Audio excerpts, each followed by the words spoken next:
believes, and then he won't take payment for it. He'll just get his message out. Yeah, well, that's a really good point. Mm-hmm. Yeah, well, you can do it for free. Yeah, exactly. You're welcome to come here and speak for free. That's right. He probably has a book or something he's selling. Yeah. Audio tapes, CDs, DVDs. All right, let's see. What else? I don't have that. Oh, here's one of my favorite stories from yesterday. One of my favorite stories from yesterday. Yes. Carrie Fisher has, passed away, of course. Yes. She was mostly known for her role as Princess Leia in the Star Wars films. Mm-hmm. Whenever I saw her an interview with her, I just thought this was an amazing lady. I loved her. She was great. Well, listen to this. In the year 2000, she sent a producer who allegedly sexually assaulted her friend and screenwriter Heather Ross. She sent that producer the tongue of a dead cow. Well, you can buy them in the grocery store. That's right. Exactly. Her story comes a week after the New York Times and New Yorker magazine published a bombshell sexual assault story on, of course, Harvey Weinstein. It doesn't say here if that producer was Weinstein. The Times said Weinstein paid off sexual harassment accusers for decades, and the New Yorker magazine shared stories from multiple women who said Weinstein raped and assaulted them.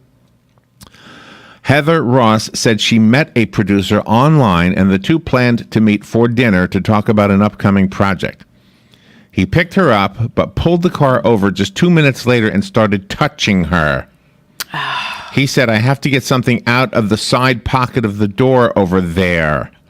He reaches over and grabs the handle of the chair, the passenger seat, and flips me backwards. All of a sudden, he is on top of me. He had his right hand that was busy and his left hand on my chest by my neck holding me down. It happened so fast. In other words, he was feeling her. Yeah. Ross, the actress, screenwriter, Heather Ross, told her friend, Carrie Fisher, about the incident that night.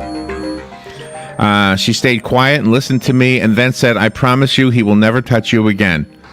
So she sent him the tongue wrapped up in a blue Tiffany's box. Mm-hmm. It was a cow's tongue from Jerry's Deli in Westwood. It had a note that said, "If you ever touch my darling Heather or any other woman again, the next delivery will be something of yours in a much smaller box."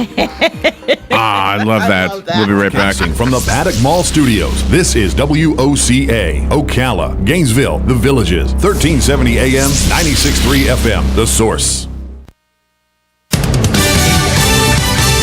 Fox News Radio, I'm Chris Foster. He'd said earlier it was a good short-term solution, but the White House now says President Trump is against a bipartisan plan to fund health insurance